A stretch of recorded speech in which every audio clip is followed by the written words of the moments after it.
Hello everyone, this is Varsha Roga in front of you, and today we are going to cover part 2 of Glorious Past of India. As you all know, this series is for RBSE class 12 students and also for people preparing for IAS exam, RAS exam and other competitive exam which include history as one of their main subjects.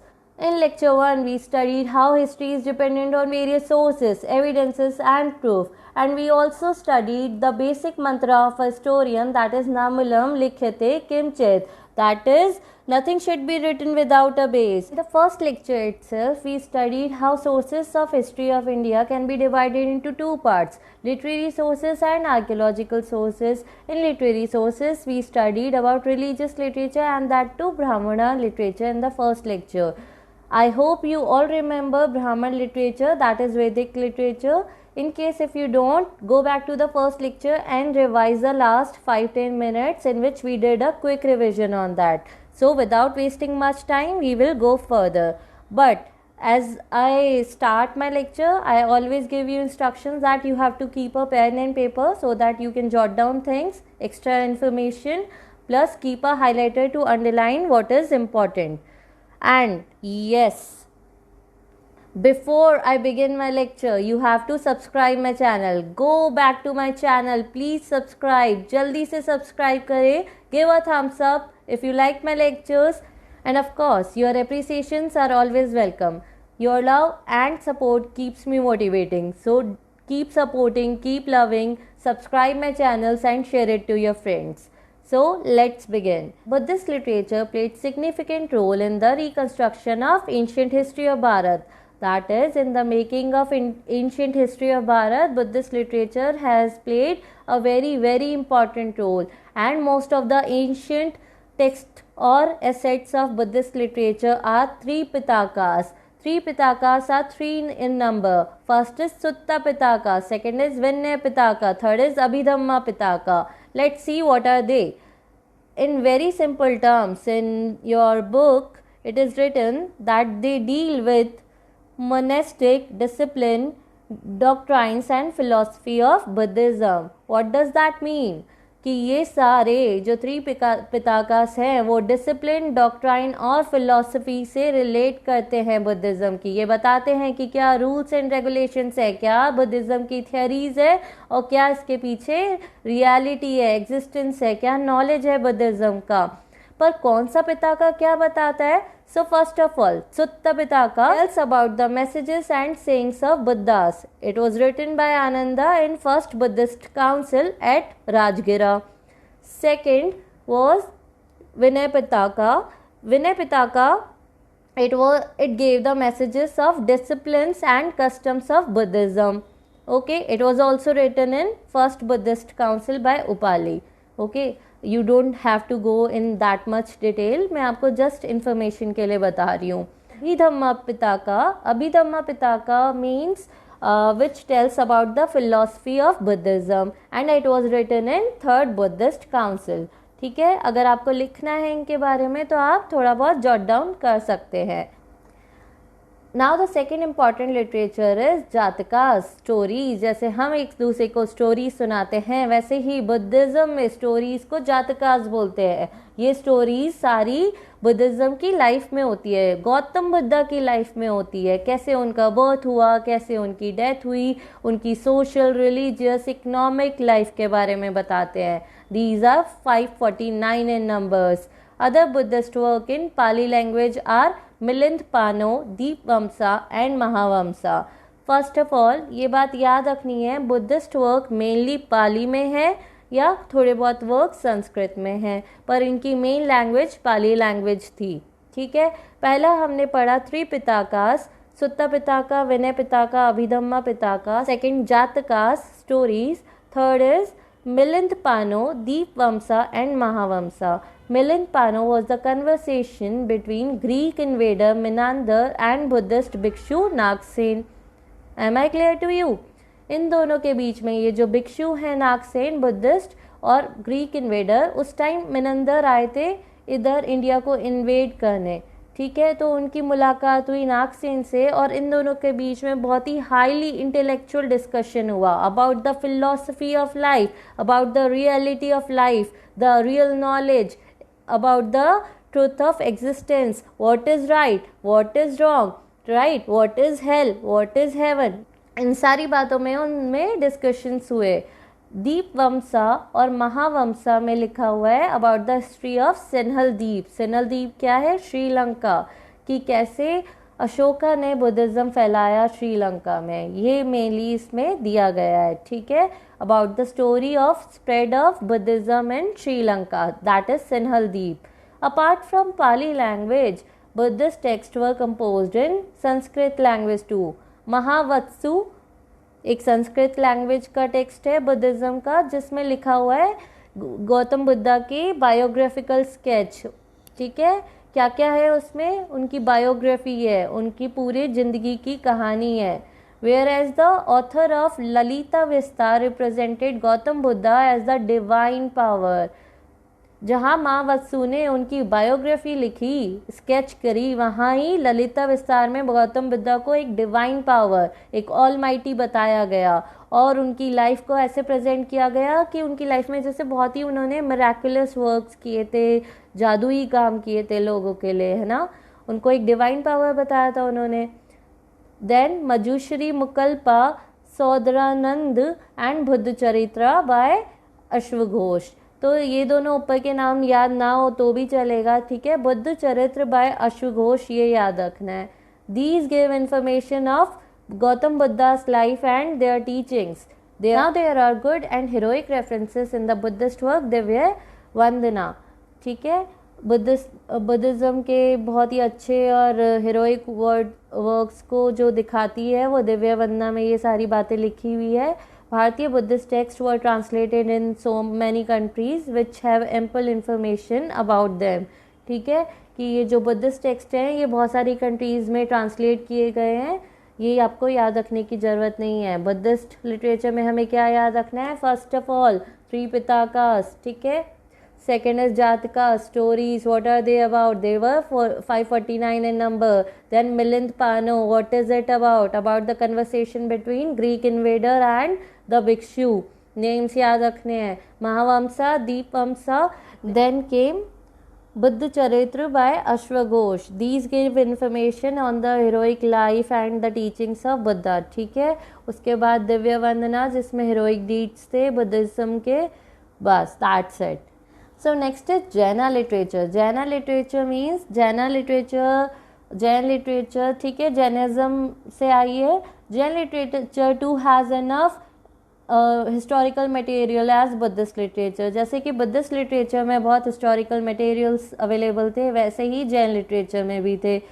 ठीक है, अब ये बात सुनिए कि Jaina literature में सबसे important Agamas है, और आगमास में क्या क्या आता है? 12 अंगास, 12 उपंगास, 10 प्रकीर्णा, 6 छेद सूत्र, 1 नंदी सूत्र, 1 अनियोग गद्वारा एंड 4 मूला सूत्र। अब बात ये है कि ये सारी चीज़ें आगमास में आती है, पर जैन लिटरेचर में सबसे पहले आए थे पूर्वास, पर पूर्वास खो गए, और पूर्वास की जो वर्बल इंफॉर्मेशन पास ऑन हुई दूसरे लोगों में, उनके बेसिस पे बने ये आगमास, और सबसे इम्पॉर्टेंट है 12 अंगास और 12 उपंगास। ठीक है, और याद रखना है तो 1 नंदी सूत्र और 4 मूला सूत्र याद रख लेना, इससे ज़्यादा आपको याद रखने की ज़रूरत नहीं है। ठीक है, am I clear to everyone here? Right. So other main Jain works are Kathakosha, Bhadrabahu Charita, Kalpa Sutra, Bhagwati सूत्र एक्सेट्रा। ठीक है, और एक बुक है अचरंगा सूत्र जिसमें कंपाइलेशन ऑफ कोड है, कोड ऑफ कंडक्ट की क्या रूल्स हैं, क्या रेगुलेशंस होने चाहिए जैन मॉन्क्स के, उन सब का कंपाइलेशन अचरंगा सूत्र में है। Then come Parishishta Parvan, provides information of the relationship between the kings and the Jain monks. अब ये बात याद रखनी है, it is very important book कि किंग्स और जैन मॉन्क्स में क्या रिलेशनशिप था, इस की इंफॉर्मेशन परशिष्ट पर्वन में हमें मिली। ठीक है, और कैसे चंद्रगुप्त मौर्य किसी जैन मॉन्क से मिले भद्रबाहु से, ये भी इंफॉर्मेशन परशिष्ट पर्वन में है।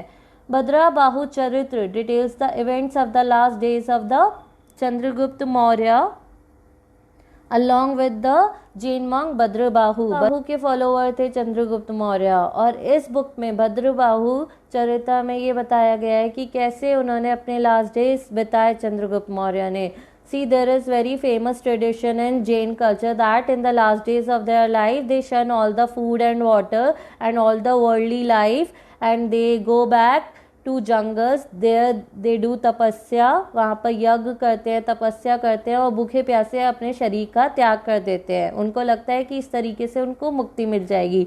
This tradition is very famous till now and it is still followed. बीच में a year back or two ये बात न्यूज़ में भी बहुत आई थी कि आज ये वैलिड होना चाहिए या नहीं होना चाहिए, क्योंकि कई घरों के जैसे मान लो जो यंग जनरेशन थी अपने पेरेंट्स को, अपने बूढ़े माँ बाप को ज़बरदस्ती ये ट्रेडिशन करने के लिए भेजती थी कि आपको मोक्ष प्राप्त होगा, वैसे ही आप बूढ़े हो चुके हैं। तो कई बार सोसाइटल प्रेशर में आके, फैमिली प्रेशर में भी आके लोगों को जाना पड़ता था और कई बार वो लोग विलिंगली भी जाते थे।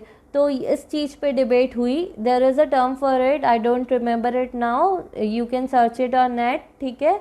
तो ये ट्रेडिशन वैलिड है या नहीं है, ये मतलब बहुत बड़ा डिबेट बन गया था, ठीक है। So now we study 3 religious literatures, Brahmin literature, Buddhist literature and Jain literature. Other than that there are some literature which are pure historical works, semi-historical works, pure literature, drama, stories, poems, ठीक है, am I right? So we will study about these. Now we will study historical works. Kalhans Rajtarangi is a pure historical work which contains the history of Kashmir. Rajatarangini में history है कश्मीर की। ये बात कैसे याद रखेंगे कि राजतरंगिनी मतलब राजा और हमारे इंडिया का राजा कौन है? कश्मीर। सो कलहंस Rajatarangini has the information about Kashmir.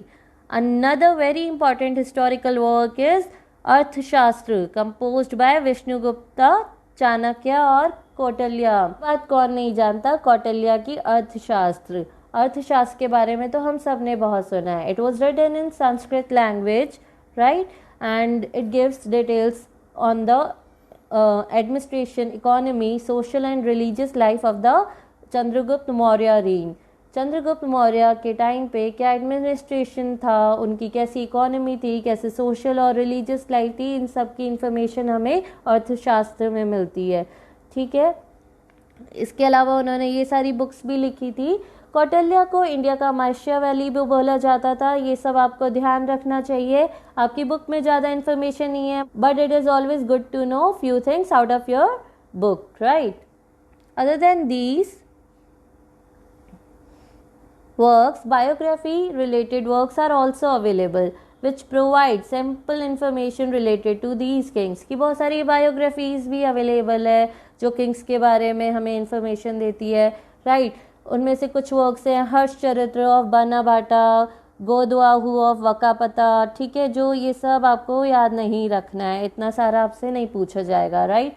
C you have to जज व्हाट शुड बी आस्क्ड और व्हाट शुड नॉट बी, ठीक है। इसके लिए आपको लास्ट ईयर पेपर्स देखने चाहिए। आप जो भी एग्जाम दे रहे हैं उनमें ऐसे क्वेश्चन दे रहे हैं या नहीं दे रहे। यूजुअली जहाँ पे भी club of books, club of बहुत सारे नाम आ जाए ना, तो वो यूजुअली नहीं पूछा जाता है। उनमें से जो इम्पॉर्टेंट होगा वही पूछा जाएगा ज़्यादा से ज़्यादा, ठीक है।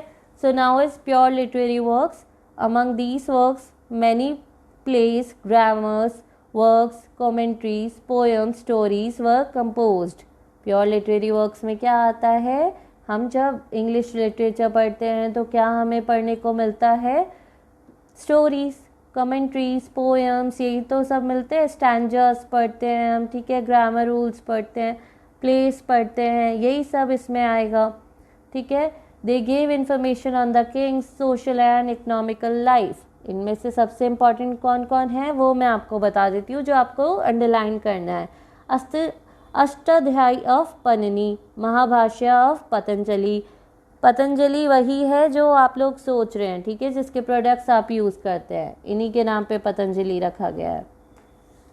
मुद्र राक्षसा ऑफ विशाखादत्ता, इसमें मौर्य और कौटिल्य के बारे में भी लिखा गया है कि कैसे कौटिल्य स्ट्रैटेजीज षड्यंत्र रचते थे और उसमें चंद्रगुप्त मौर्य की बहुत बुराइयां भी लिखी गई है, ठीक है, कि वो बहुत ही लो ओरिजिन के थे। उसके अलावा नीति सारा ऑफ कामादाका, ठीक है, ये याद कर सकते हैं, rest you can leave. These are historically valuable as they contain information of the society. Now the third one is regional literature. Do not confuse it with religious literature. Religious means धार्मिक and regional means area wise, ठीक है। तो area wise भी हमारे पास ample historical material available है। देखते हैं कैसे। Ancient Tamil literature, ठीक है, एंशियंट तमिल लिटरेचर को हम संगम लिटरेचर बोलते हैं, वेरी वेरी इंपॉर्टेंट। ये डिटेल इन्फॉर्मेशन देती है हमें चोला चेर और पांड्या रूलर्स के बारे में, ठीक है। चोला और पांड्या रूलर्स के बारे में संगम लिटरेचर में बहुत ही डिटेल इन्फॉर्मेशन दिया गया है। Rishi Agastya was the author of Sangam literature, very important again. Rishi Agastya, अगर आपने रामायण देखी होगी तो उसमें भी आए थे, ठीक है। कहा जाता है कि ऋषि अगस्त्य ने ही कावेरी बनाई थी, क्योंकि साउथ में कोई ऐसी मेजर रिवर नहीं थी, तो वो बहुत बड़े तपस्वी थे और उन्होंने जाके स्वर्ग में और ये कहा कि हमें साउथ में एक रिवर बनानी चाहिए, और ठीक है, कावेरी माता उनके साथ आई और उन्होंने ये नदी बनाई। ऐसा माइथोलॉजी कहती है, हिंदू माइथोलॉजी। रियलिटी कितनी है आई डोंट नो, ठीक है, ये सब हमारी हिंदू माइथोलॉजी में लिखा हुआ है। सो what is next?